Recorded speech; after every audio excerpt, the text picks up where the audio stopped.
শুভ সকাল। প্রতিদিনের pre market আপডেটে আপনাদের স্বাগতম।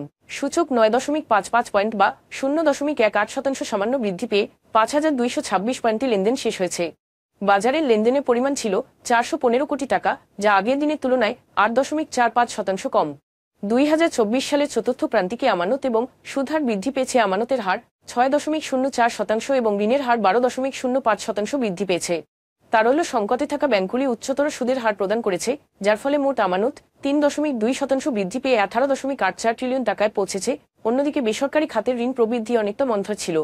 প্রাইম ব্যাংক 2024 সালে রেকর্ড 732 কোটি টাকা মুনাফা করেছে, যা আগের বছরের তুলনায় 52% বেশি, যার মূল কারণ সুদ, বিনিয়োগ এবং ব্রোকারেজ থেকে উচ্চ আয়। এটি 20% লভ্যাংশ প্রস্তাব করেছে, যা 2011 সালের পর থেকে সর্বোচ্চ। লিন্ডি বাংলাদেশ 2024 সালের জন্য রেকর্ড সর্বোচ্চ 4,500% নগদ লভ্যাংশ ঘোষণা করেছে, যার মধ্যে 400% চূড়ান্ত লভ্যাংশ এবং 4,100% অন্তর্বর্তীকালীন অর্থ প্রদান অন্তর্ভুক্ত রয়েছে। ইএসএবি গ্রুপের কাছে কোম্পানিটির ওয়েল্ডিং ইলেকট্রোড বিক্রি থেকে উল্লেখযোগ্য মূলধন লাভের পরে এই লভ্যাংশের সিদ্ধান্ত নেওয়া হয়েছে। Premier Cement Mills, National Cement Mills এবং প্রিমিয়ার পাওয়ার জেনারেশনকে একীভূত করবে, যাতে কার্যক্রম সুগম হয়। অনুমোদনের অপেক্ষায় থাকা সাবসিডিয়ারি প্রতিষ্ঠানের শেয়ার প্রিমিয়ার সিমেন্টের শেয়ারের সাথে বিনিময় করবে।